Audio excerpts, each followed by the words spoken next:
président de la République vous parle. Sénégalaises, Sénégalais. Aujourd'hui, 17 décembre, la situation est grave, dramatique. Sur ordre du président du Conseil, le palais de l'Assemblée nationale a été cerné par une compagnie de gendarmerie. Les représentants de la nation ont été expulsés de leur lieu habituel de réunion et plusieurs d'entre eux ont été arrêtés. Il s'agit véritablement d'une violation délibérée de la Constitution de la République.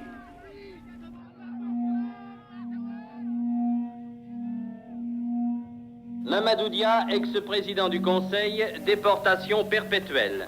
Ibrahim Assar, Valdiodio Ndiaye, Joseph Mbaye, ancien ministre, 20 ans de détention. Alioune Tall, ex-ministre, 5 ans d'emprisonnement et 10 ans d'interdiction de droits civiques. Tel est le verdict rendu cet après-midi par la Haute Cour de justice. Ici Dakar, radiodiffusion du Sénégal.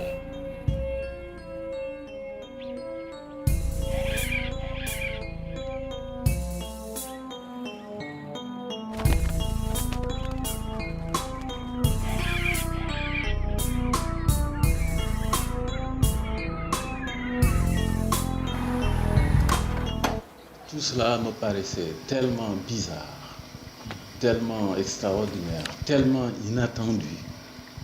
J'étais comme dans un rêve, je disais, enfin quoi, est-ce que c'est vraiment un procès? Est-ce que c'est Senghor qui me met en procès?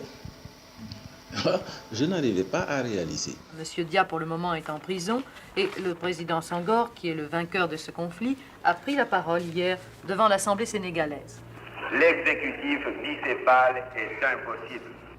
Je ne pouvais pas imaginer un seul instant qu'il puisse y avoir vraiment un contentieux quelconque entre lui et moi. D'autant que quand il y a eu également cette fameuse crise, où se plaignait d'un certain nombre de mes ministres, cité le ministre de l'Intérieur, le ministre de l'Information de l'époque, Abey Diop, un autre ministre, Joseph Mbaye, qui est le tonton, n'est-ce pas, d'un de vos collaborateurs. Yes. J'ai échangé les ministres. J'ai dit, maintenant, je peux même aller plus loin si tu veux. Je suis prêt à m'effacer, à faire campagne à travers le pays pour un régime présidentiel. Il m'a dit, pas question. 7, 8 mois après, il me prête cette intention-là à moi de venir lui faire un coup d'État. Je n'ai pas compris ça.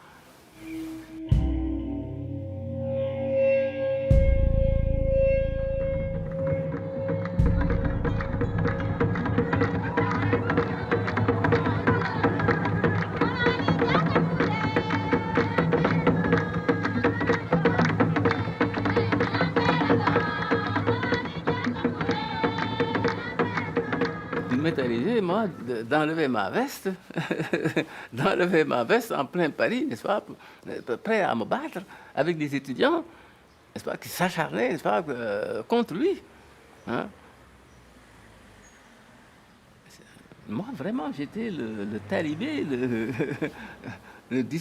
plus qu'un disciple, ce qu'on appelle aujourd'hui chez nous un baïfal, c'est-à-dire un disciple inconditionnel de Senghor. Tellement j'étais subjugué par le personnage. En 1933, il a fallu passer l'agrégation. À cette époque-là, vous avez demandé la nationalité française. Je n'y attachais pas d'importance. C'était pour moi une formalité et à ce moment-là, j'étais en pleine crise de négritude et je niais tout. Eh bien, la raison française, la logique française, pour moi, c'était une formalité, comme on disait, pour pouvoir vendre du latin et du grec et gagner ma vie. J'ai été frappé ce jour-là, vraiment. Là, il s'est exclamé « Ah, Paris, ah, que j'aime Paris !» Vraiment, c'était un cri du cœur. C'est très profond chez lui. Je crois qu'il vous aime vraiment, il aime bien la France. Je crois qu'il est français avant d'être quoi que ce soit, avant d'être sénégalais, avant d'être africain. Il a beau chanter la négritude. Je crois que ça, c'est du romantisme, c'est verbal, mais sa conviction profonde, Je crois que c'est la France, c'est vraiment l'amour de la France. Ça, je crois que c'est sincère. Je crois que vous lui devez une place au Panthéon, à votre Panthéon. Mes relations personnelles avec Mamadou Dia ont donc pris naissance dans la maison de Joseph et Nafi Mbaye. Nafi Mbaye qui est ma belle-sœur et Joseph qui était l'ami, le condisciple, le compagnon de Mamadou Dia. En 1952 donc, c'était une sorte de lieu de rendez-vous de la classe politique de l'époque. Il y a 17 ans que je suis lié à Mamadou Dia. C'est moi qui l'ai découvert et qui l'ai poussé à franchir les étapes de la carrière politique l'une après l'autre. C'est en fait un marché de dupes, un jeu de dupes. En ce sens que Mamadou Dia est entré en politique à la demande et sous la pression insistante de Léopold Senghor, qui venait de rompre dès 1948 avec la SFIO de Lamine Gueye. Il se méfiait de la politique et avait une vocation d'enseignant, puisque, comme vous le savez, c'était un instituteur. Après s'être laissé forcer la main, il s'est engagé corps et âme, parce que c'était un homme tout d'un bloc, un homme entier, au service de la construction du parti fondé par son ami et compagnon Léopold Senghor. Il a consacré toute sa vie au succès du projet politique senghorien. Senghor, Lamine Gueye, Mamadou Dia représentaient notre pays dans les plus hautes sphères de l'administration française qui était à Paris. Et nous étions donc les étudiants qui pensions que l'avenir de l'Afrique était entre nos mains. Le 26 août 1958, De Gaulle saisit cette occasion, 2 mois après son discours d'Alger, pour ouvrir aux pays qui furent nos colonies les voies de l'indépendance. Il leur offre le libre choix. Rester avec la France ou s'en séparer. Monsieur Mamadou Dia n'est pas à Dakar actuellement. Monsieur Valdiodio Ndiaye, je le rappelle, ministre de l'Intérieur et de l'Information, parle ici au nom de Monsieur Mamadou Dia, président du Conseil de gouvernement du Sénégal. Dans un mois, le suffrage populaire déterminera l'avenir des rapports franco-africains. Nous disons indépendance et nous disons ensuite unité africaine. Si l'indépendance que nous voulons n'est pas la sécession, elle n'est pas davantage l'indépendance dans le cadre de chaque territoire. Nous définirons avec les autres territoires de la Fédération une position commune. Et le général de Gaulle va prendre la parole.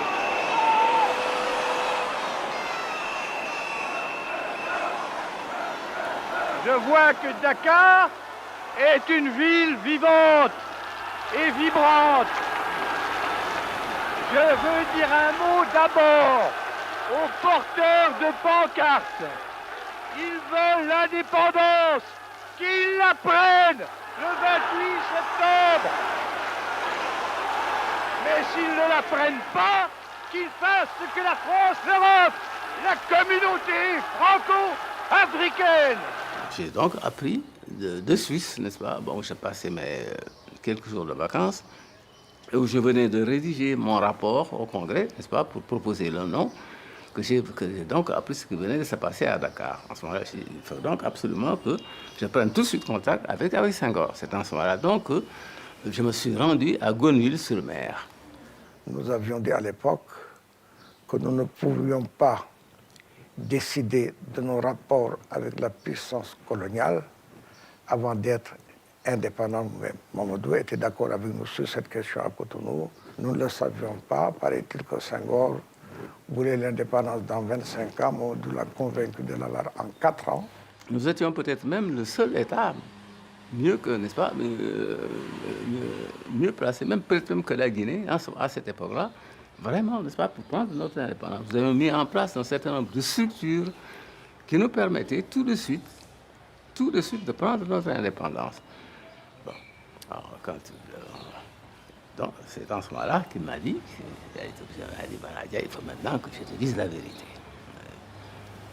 J'ai promis au gouvernement français de voter oui. Alors pour moi, ça a été vraiment la douche froide.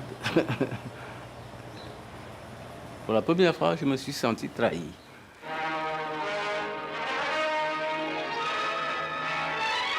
Je vous demande un oui massif, avait dit le général de Gaulle. Jamais consultation n'avait intéressé autant de territoires. De Tamanrasset à Dunkerque, en passant par les territoires d'outre-mer et par Paris.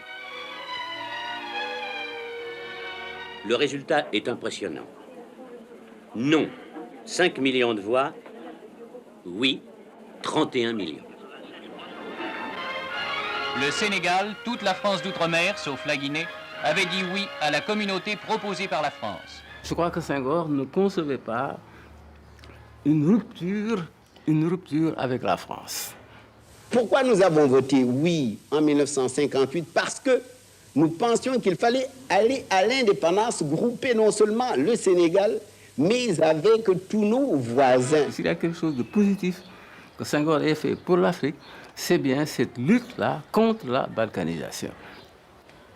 Donc la fédération d'abord, avant l'indépendance, et nous avons même réussi à obtenir le ralliement à cette thèse-là de nos frères du Mali, et les Modibo Keïta. 4 avril, signature des accords entre la France et la Fédération du Mali. Nous étions d'abord 4. La Haute-Volta nous avait abandonnés, le Niger également. Ils ont suivi ensuite, ils ont suivi au fouet. Alors donc nous sommes restés le Sénégal et l'ex-Soudan. À Dakar, tandis que descendaient du mât les couleurs françaises, un nouvel État est né, la Fédération du Mali, réunion du Sénégal et du Soudan. Au nom de la France, M. Louis Jacquinot, ministre d'État, et M. Modibo Keïta, au nom du gouvernement fédéral, dont il est le chef, ont échangé les instruments de ratification des accords de transfert de compétences. Et cette fédération du Mali était un espoir de cohésion, j'allais dire d'entraide, de mise en commun des ressources, toutes choses que l'on recherche actuellement.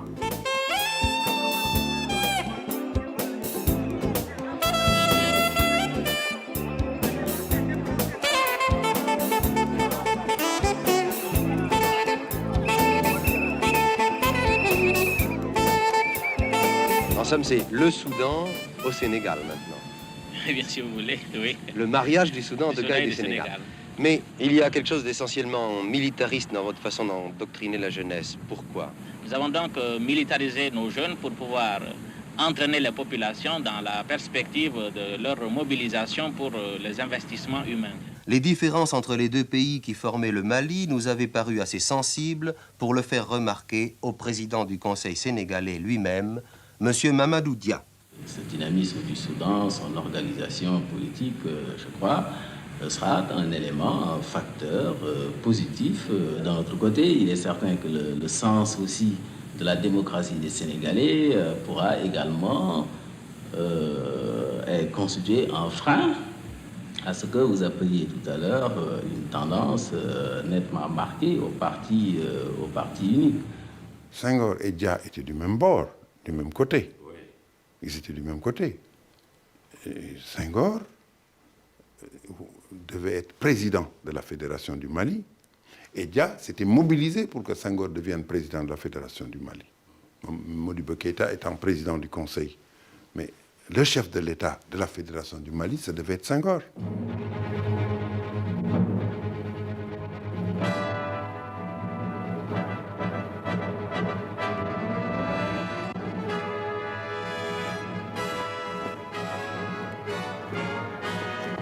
Sur l'éclatement de la Fédération du Mali, là, je crois que les responsables sont nos frères du Mali.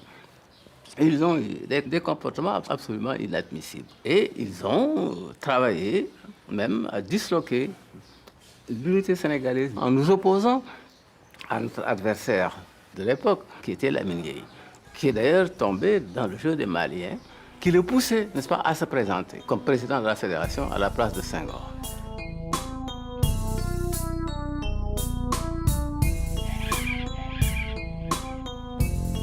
le 19 août, le colonel Pierre arrêtait le colonel Soumaré, les carottes étaient cuites, l'éclatement de la Fédération du Mali.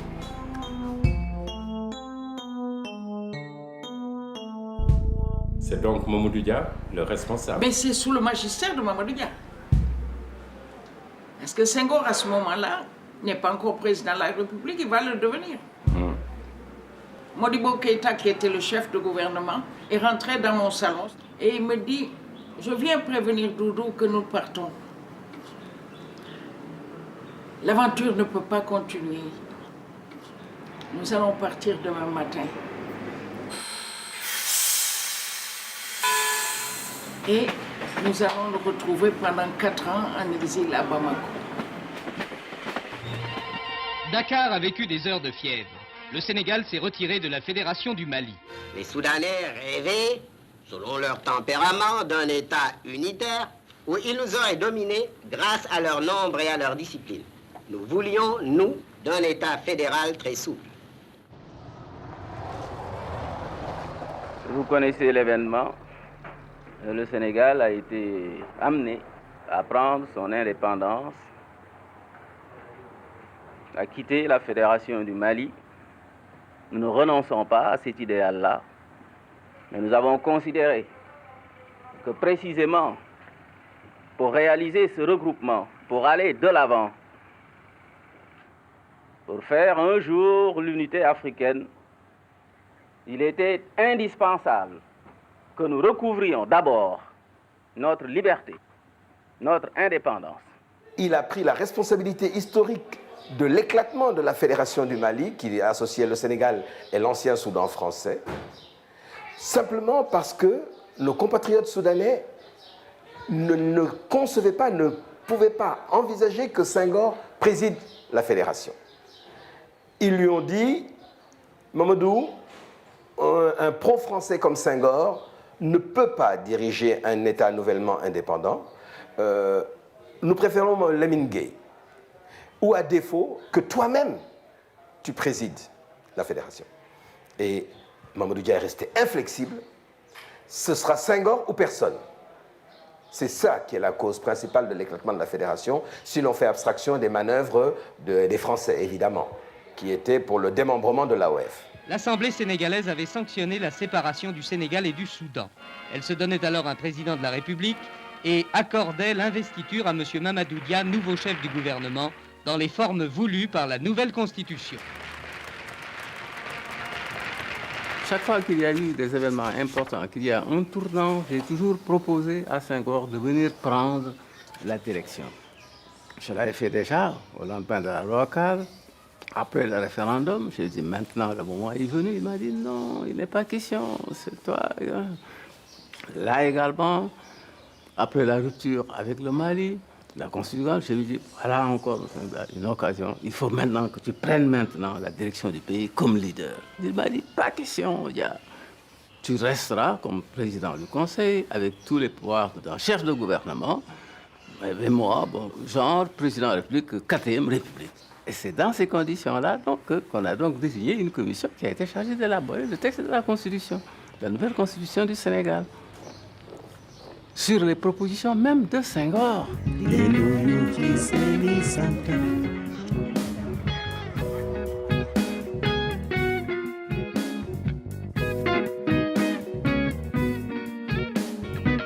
C'est un redoutable honneur pour moi d'avoir été placé hier par la confiance unanime des représentants de la nation à la tête de l'État sénégalais.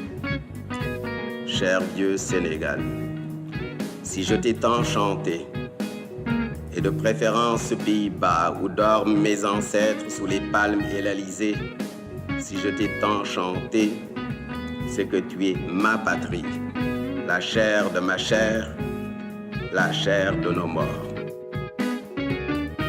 Sur la culture africaine, sur les dimensions multiples de la culture, dans le domaine du développement, c'est Senghor. Mais la pratique du développement, c'est Mamadou Dia. Nous étions le seul pays parmi les anciennes colonies, en Afrique, au sud du Sahara en tout cas, à avoir ce régime parlementaire. Les autres avaient un régime présidentiel. Je pense que ça a pu jouer un rôle. Parce que le président du Conseil avait beaucoup de pouvoir. Le président de la République n'en était pas dépourvu non plus. Ce qui explique d'ailleurs quelques ambiguïtés et quelques malentendus. Mamadou Dia avait le titre de chef de gouvernement, mais il avait un gouvernement qui définissait et conduisait la politique de la nation. Donc le président du Conseil des ministres avait beaucoup plus de pouvoir qu'un premier ministre d'un régime présidentiel déconcentré. Et donc forcément, il y avait une sorte de réel bicéphalisme à la tête de l'État.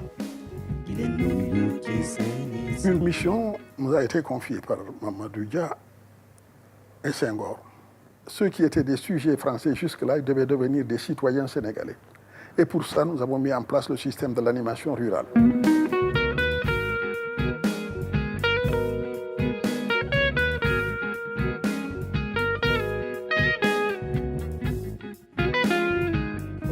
En 1960,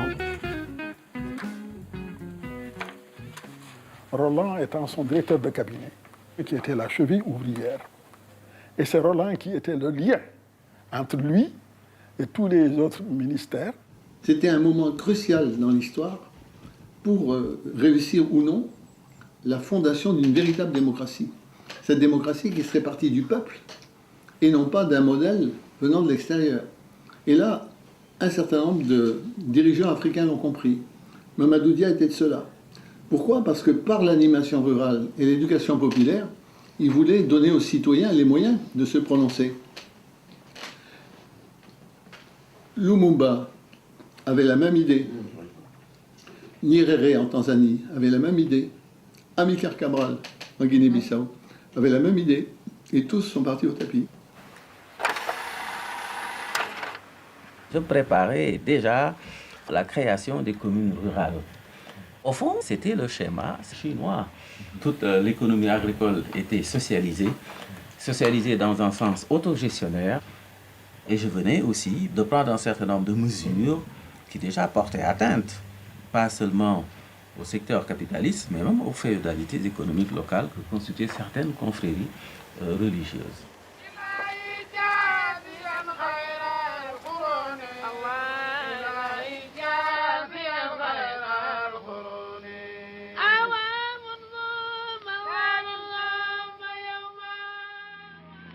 Sur le plan bancaire, la transformation du crédit du Sénégal en crédit populaire, de façon justement à permettre aux coopératives maintenant de disposer aussi des moyens financiers et bancaires.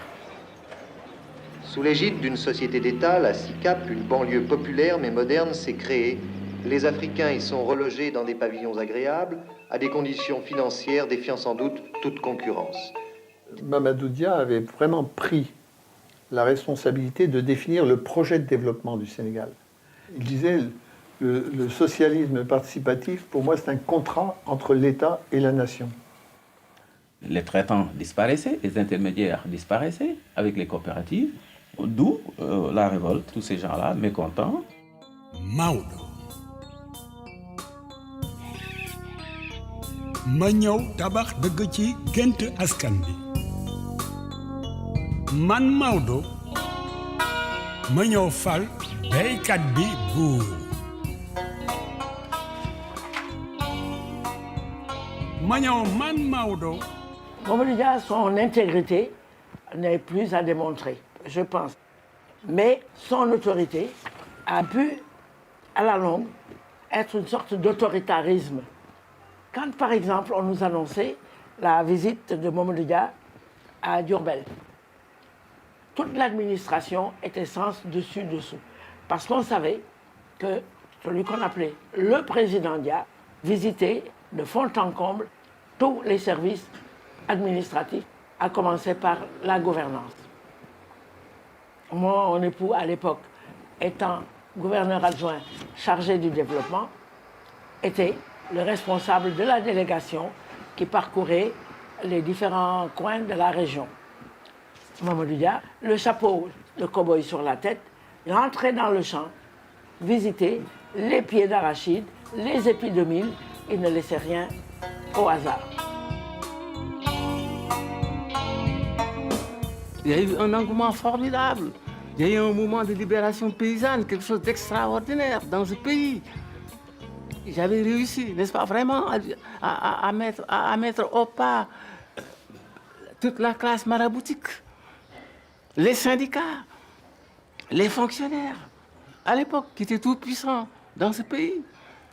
Nous avions une association forte de près de 400 femmes et Mamadou Dia, il nous a demandé de prendre la carte du parti, ce que nous avons refusé, et il a demandé de mettre fin aux activités de notre regroupement. Pour moi, c'était un acte de dictature. Je dis, il faut que ce soit la classe politique qui donne l'exemple du sérieux, de l'austérité. Il y en avait qui devaient des dizaines de millions. J'ai fait le compte de tout cela et j'ai exigé que cet argent soit remboursé. Et je comptais engager des poursuites. Bon, plus la chambre de commerce. Quant à la chambre de commerce qui trône place de l'indépendance, elle est toujours à majorité française, avec un président français, M. Galinka, qui siège maintenant sous le portrait du président Senghor. Lorsque nous sommes dans une chambre de commerce, nous travaillons pour le Sénégal et non pas pour notre pays d'origine. Maintenant, j'ajouterai aussi que ces intérêts sont souvent imbriqués et nous n'avons pas du tout l'impression de trahir la France en servant le Sénégal, tout au contraire. Vous savez que la Chambre de commerce a sablé le champagne, n'est-ce pas, au lendemain de la chute de mon gouvernement, au lendemain de mon arrestation. Le patronat français a organisé une fête ici à Dakar, ils ont sablé le champagne. Une autre orientation de la politique sur le plan international, il faut quand même pas se contenter de relations avec la France, il faut diversifier les relations. A nyugat-afrikai Dakarból indult európai körútra a Szenegál köztársaság kormányküldöttsége.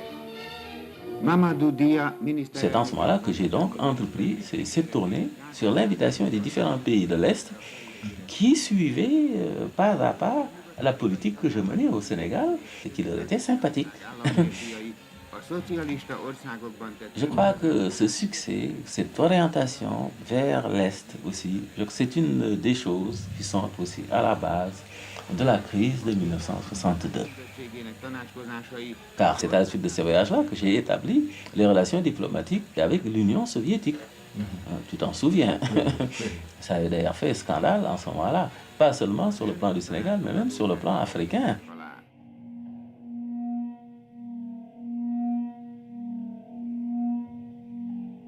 Mamadou Dia a été certainement un très grand patriote sénégalais. Il avait également une vision internationaliste. Il n'était pas du tout communiste comme on dit, mais il était pour le bien de son pays et pour que les ressources de son pays servent les plus démunis du pays. Senghor était le dirigeant régulier et Mamadou Dia était le dirigeant séculier, pour utiliser des termes ecclésiastiques. Senghor, c'était l'homme du monastère qui donc chantait les chants grégoriens, exaltait la qualité de la relation qui doit exister entre le croyant et Dieu. C'est le moine qui est dans le monastère et qui sort rarement, mais qui réfléchit, crée des concepts, définit les bases d'une philosophie et prolonge tout cela par une réflexion qu'il partage avec les autres. Dia était, lui, le séculier, c'est-à-dire le prêtre qui va de paroisse en paroisse avec une bouteille de lait, un peu de fromage, quelques médicaments, qui va visiter les malades et qui va rendre visite aux personnes nécessiteuses, à celles qui sont prises par l'angoisse. Donc Senghor était un penseur sans que Dia cesse d'être un penseur, et Dia était un acteur politique qui en même temps alliait la pensée et l'action. Donc, on aurait pu dire, utilisant un barbarisme, que Mamadou Dia était le développeur de l'économie sénégalaise, dans ses dimensions théoriques, pratiques, programmatiques et méthodologiques. Senghor était resté le poète, l'écrivain, l'un des chantres de la négritude avec Césaire et Damas, et ils se complétaient, lui et Dia. Donc, on aurait pu dire que Senghor incarnait la nation, et Dia incarné l'État. Je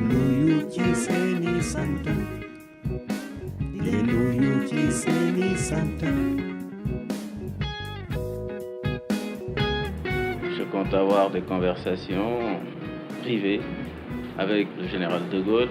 Il faudra que je retourne rapidement à Dakar pour préparer mon prochain voyage à l'ONU. Pour le moment, le Sénégal se porte bien.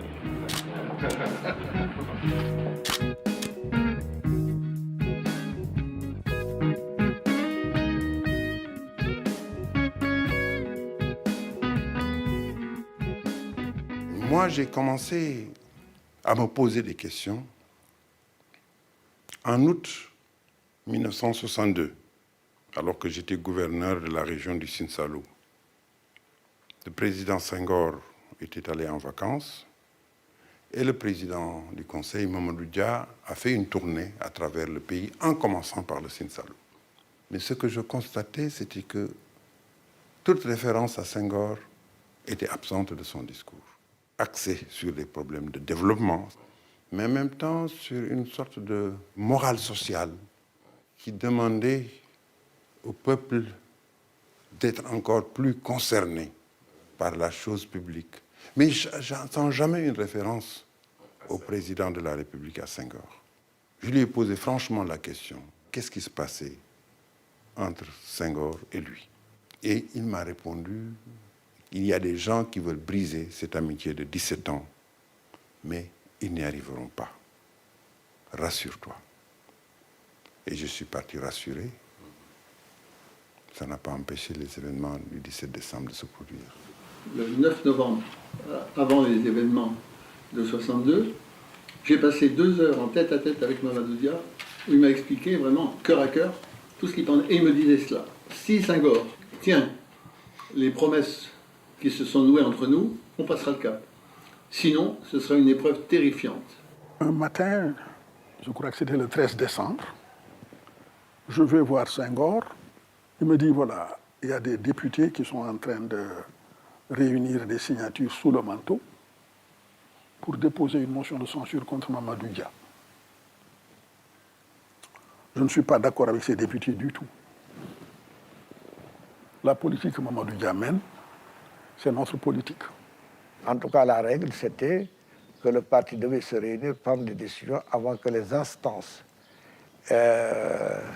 législatives ou gouvernementales ne se réunissent. C'est une règle qu'ils avaient acceptée tous, et c'est sur cette base de cette règle que Senghor a été élu président de la République.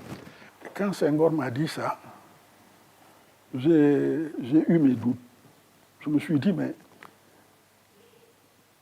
il suffit que Senghor dise à ces gens dont il dit qu'ils sont en train de réunir des signatures sous le manteau, il suffit qu'il leur dise arrêtez pour qu'ils arrêtent. Je lui ai posé une question à Mamadou Dia. Je lui ai dit, mais écoutez, Président, supposez que malgré tout, les gens finissent par réunir une majorité de signatures contre vous, qu'allez-vous faire? Il dit, je m'y opposerai. Je dis, Monsieur le Président, vous n'avez pas le droit de le faire. Il me dit, si, priorité du parti. Je dis, mais ça, ce n'est pas une constitution, c'est pas dans notre constitution. Vous n'avez pas le droit de faire. Il me dit, si, un tel et un tel m'ont dit que j'avais le droit de le faire, etc. Babacar Ba et moi, ce soir-là, nous avons essayé de le convaincre de ne pas du tout s'opposer à ça par la violence. Mais ça, c'est un des défauts de Mamadou Dia. Le complot s'est mis en place avec le dépôt de la motion de censure. Il s'agissait absolument pas de pousser Mamadou Dia à un acte d'illégalité constitutionnelle. Et à ce moment-là, effectivement, il est en porte-à-faux et en conflit. Et donc, il devient vulnérable à la répression. Il a choisi d'obéir à sa conscience. Et aussitôt, toutes les forces contraires sont allées voir Senghor et a dit il a violé la Constitution, il a fait un coup d'État. La crise politique qui couvait depuis longtemps a finalement éclaté ce matin, alors que les députés s'apprêtaient à se prononcer sur une motion de censure contre le gouvernement de M. Mamadou Dia. À la fois président du Conseil et ministre de l'Intérieur. Nous étions à l'Assemblée nationale à cette heure-là, lorsque des éléments de gendarmerie sont venus. Certains députés avaient été expulsés et quelques-uns même arrêtés. Et j'ai mis le président de la République au courant de la situation. Et c'est pourquoi vous avez été siégé à votre domicile? Alors nous avons siégé à mon domicile. C'est là que nous avons voté la motion de censure par 47 voix. C'est une réunion absolument illégale que Senghor a entériné comme président de la République, gardien de la Constitution. C'est en violation de la Constitution qu'il a entériné cette réunion-là. Le palais de la présidence de la République était cerné par des troupes fidèles à Mamadou Dia. Les lignes téléphoniques reliant le palais à l'extérieur étaient coupées, mais les fidèles à Senghor ne restaient pas inactifs. Après avoir tenu leur réunion chez Lamine Gueye, je pense que le groupe qui était pro-Senghor avait décidé de la liquidation de Mamadou Dia. La crise qu'a vécue le Sénégal n'a duré que 48 heures. La tentative du président du Conseil, Mamadou Dia, d'imposer sa volonté à l'Assemblée régulièrement élue a échoué. Quelques heures après son investissement, l'Assemblée nationale était dégagée par les troupes fidèles au président Senghor. D'autre part, les installations de la radio avaient vu les adversaires tour à tour maîtres du micro. Mais malgré les interventions de différentes troupes, personne ne parvenait à achever son appel au peuple. Le lendemain matin, M. Dia regagnait sa villa. Il avait beau haranguer quelques partisans, les jeux étaient faits. Je suis allé voir Mamadou Dia à la résidence de Médina. Je le trouve là avec une maison remplie de monde en bas, dans la cour. Il me prend dans un coin et se met à me raconter ce qui s'est passé. Ce n'était pas du tout un coup d'État. Et on avait convoqué le Conseil national du parti, sous la présidence de Senghor lui-même, chef d'État et secrétaire général du parti. Il s'est dissocié du parti pour aller rejoindre le mouvement des députés frondeurs qui étaient en rébellion contre le parti. C'est ça la vérité. Les réquisitions ont été lancées contre M. Mamadou Dia et 3 de ses ministres, Valdiodio Ndiaye, ex-ministre de l'Intérieur et des Finances, Joseph Mbaye, économie rurale, et Ibrahim Assar, fonction publique. Leurs arrestations sont imminentes. Ces militaires qui avaient fait le vide dans la maison ont pris Mamadou Dia et les gens qui étaient avec lui pour les amener au Petit Palais.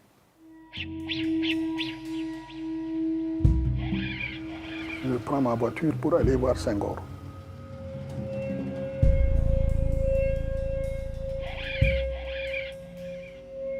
Il se lève, vient vers moi, enlève ses lunettes et se met à essuyer des larmes sur son visage. Il me dit, tu vois, cher, hein, Mamadou Dia, un ami de 17 ans. Je l'ai arrêté parce que sinon c'est lui qui m'aurait arrêté. Alors je lui dis, Monsieur le Président, je ne suis pas d'accord avec vous pour dire que Mamadou Dia voulait vous arrêter. Mais le régime de l'exécutif bicéphale, nous en avons fait l'expérience, est vraiment impossible. Destituez-le comme président du Conseil, mais ne le jugez pas, ne le condamnez pas pour un coup d'État qu'il n'a pas commis. La situation est grave, dramatique. Il s'agit véritablement d'une violation délibérée de la Constitution de la République. J'ai réquisitionné les forces militaires car la dernière parole doit rester à la Constitution et à la loi. À 23h30, le colonel Diallo, rallié à la cause du président Senghor, parlemente avec l'ex-général Fall, chef d'état-major général de l'armée, destitué de ses fonctions. C'est l'affaire Diallo qui m'avait fait arrêter, comme chef d'état-major de l'armée, qu'il avait désigné également par-dessus la tête du ministre de la Défense que j'étais. Quand Senghor l'a appelé pour lui dire qu'il le nommait commandant en chef de l'armée sénégalaise, il est allé dire à général Fall. Mon général, je dois vous dire que nous avons reçu ordre de l'ambassade de France d'avoir à exécuter, à obéir aux ordres du président Senghor. Donc la cause était entendue. Il a d'ailleurs été poussé, je dois le dire, par les assistants militaires français qui m'en voulaient aussi. Je venais de prendre des dispositions, d'accord avec le gouvernement français, pour mettre fin au service des assistants techniques militaires français au Sénégal. Jean-Alfred Diallo a été considéré comme traître par Mamadou Dia et Joseph Mbaye. Parce qu'eux, ils étaient au courant, puisque c'était eux les instigateurs de sa présence au Sénégal, de son retour au bercail? C'est à moi qu'il doit d'être au Sénégal. Ce n'est pas à Senghor. Il est alors capitaine de l'armée française. Quand j'ai reçu une lettre de Annette Bailly, qui est la mère de sa mère ou sa tante. Sa mère. Hein? Sa mère. Pour me recommander justement son cousin Alfred Diallo. Je suis donc intervenu pour demander l'affectation d'Alfred Diallo au Sénégal, ce qui a été fait. J'ai sauvé Senghor. Oui. Moi, si j'ai dit non, Monsieur le Président, je ne peux pas accepter cette responsabilité. Il suffisait d'un petit rien. Oh là là, on l'a même tué. J'ai pu les réconcilier. Jean-Alfred Diallo et Joseph Mbaye se sont retrouvés autour d'un souper candia très sympathique, très familial. Alfred Diallo, sur le Sud Quotidien, il a déclaré ensuite que Mamadou Dia n'a jamais voulu faire de coup d'État et qu'il n'a pas fait de coup d'État. Et qu'au fond, tout ça, c'était une histoire montée par Senghor. En 48 heures, le Sénégal a achevé sa révolution. Tentative de coup d'État, épuration et réforme tendant au régime présidentiel.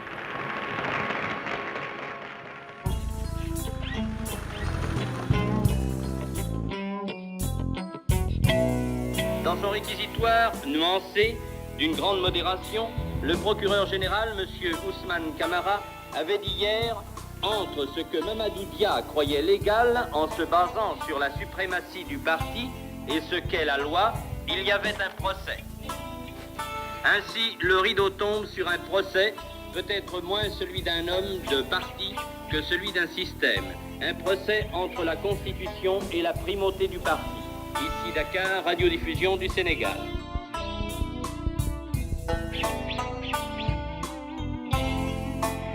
Alors le verdict, je le rappelle brièvement, Mamadou Dia, condamnation à perpétuité, 3 accusés à 20 ans et 1 accusé à 5 ans.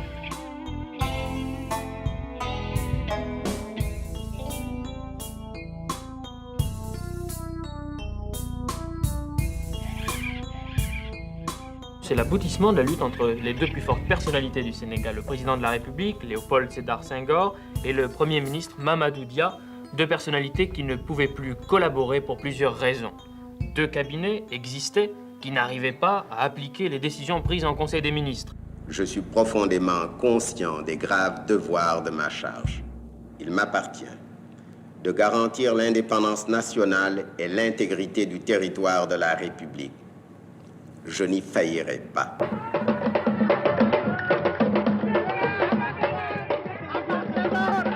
Un seul candidat, Léopold Sédar Senghor, homme politique et poète, chef de l'État depuis 1958. Une liste officielle, celle de son parti.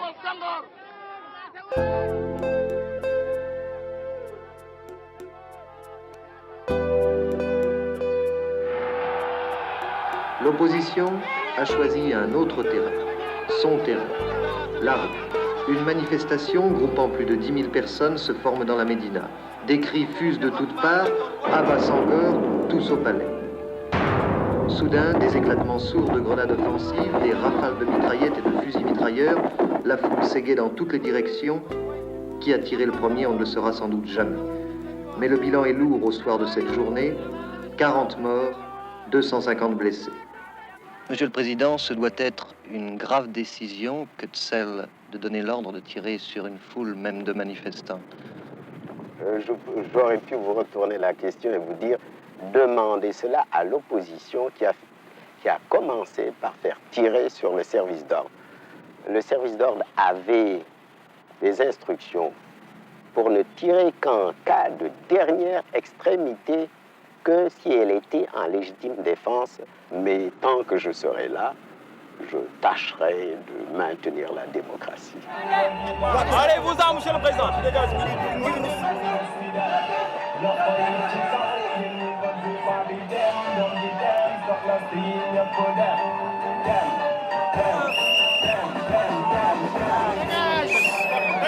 tu dois dégager.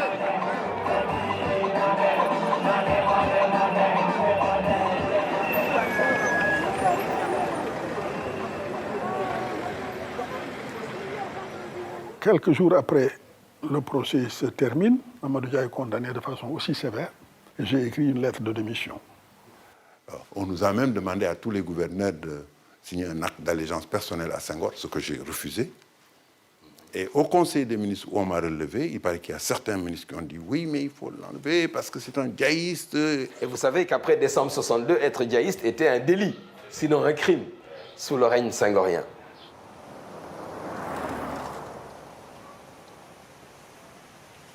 Il a voulu faire passer la prison de Kédougou pour une prison dorée. Sur le plan du traitement physique, je veux dire, l'alimentation, ça c'était correct. Mais c'était surtout le traitement moral, l'isolement. Parce que lui, il savait s'y prendre. Hein. C'était un régime de réclusion absolue, où aucune communication n'était possible entre eux.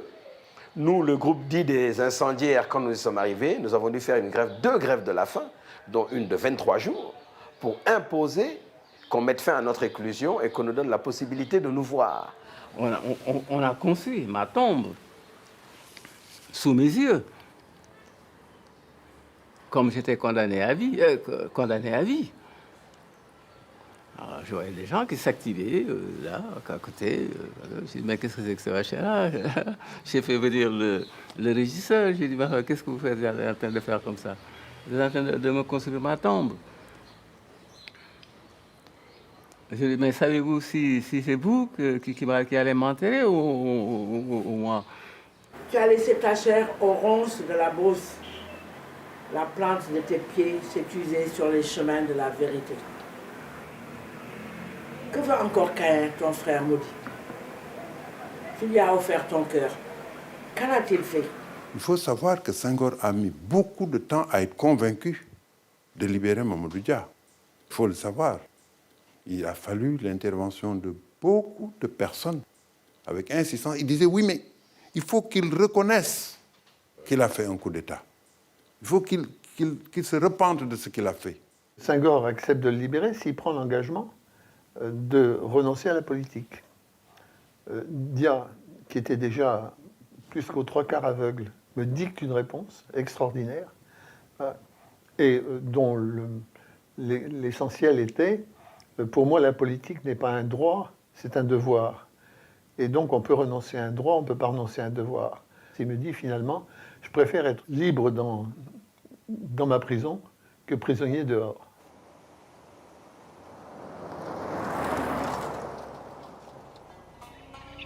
fexe nañu suul sama jëf waaye dëgg mooy mujj.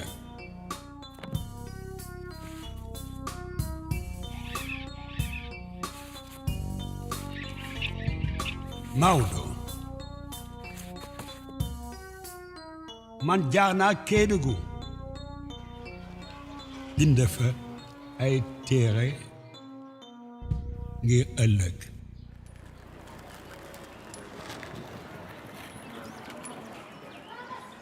Après le départ de Senghor, tout le monde avait pensé que Mamadou Dia allait, avec son parti, soutenir le nouveau président Abdou Diouf, compte tenu de tout ce qui nous liait et de l'affection qu'il avait pour moi aussi.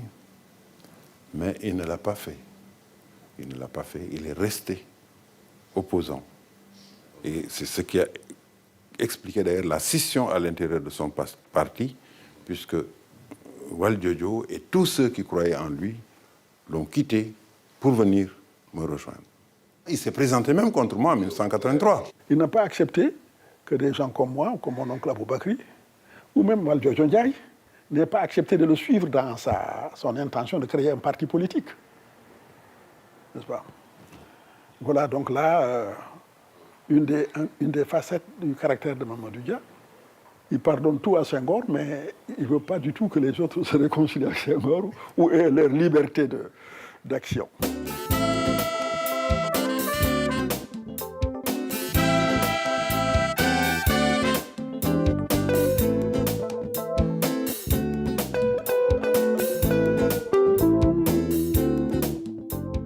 J'ai encore de la tendresse pour lui. C'est ça qui est extraordinaire. J'ai encore de la tendresse pour lui. Je n'arrive pas à en faire un ennemi. Mamadou Dia avait fait le serment d'être toujours avec Senghor parce que, disait-il, j'ai partagé la cola avec Sédar. Il est sérère, je suis tout couleur. Et la trahison ne viendra jamais de mon côté.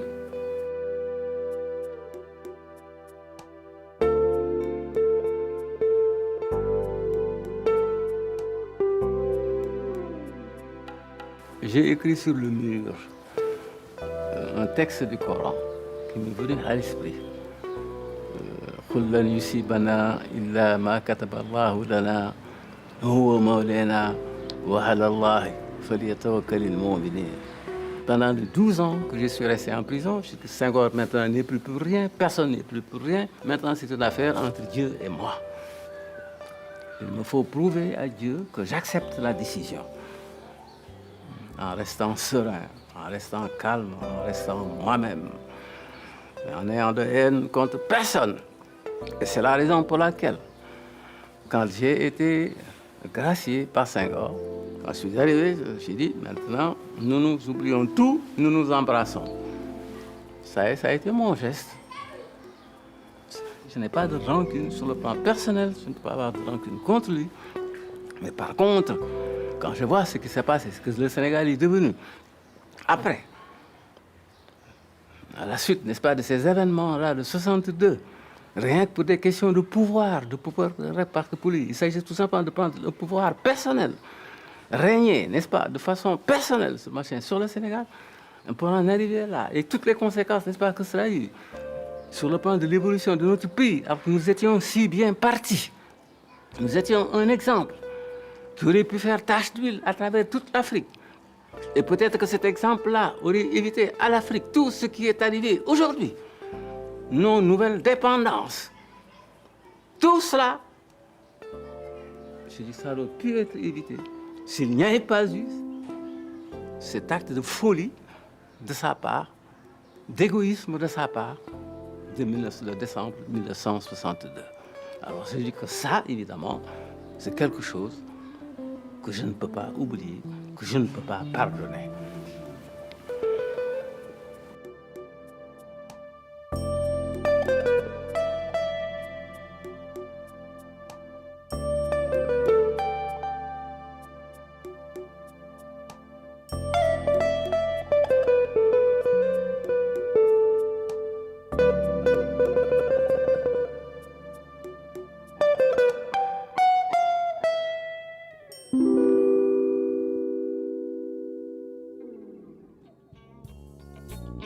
Maodo.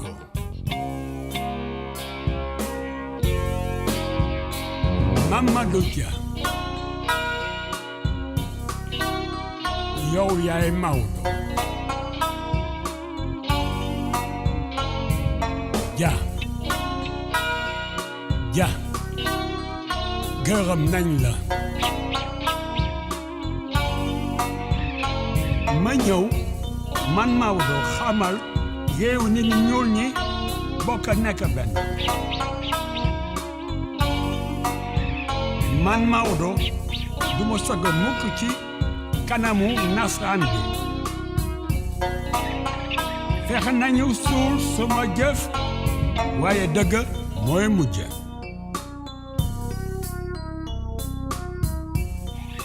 Maodo.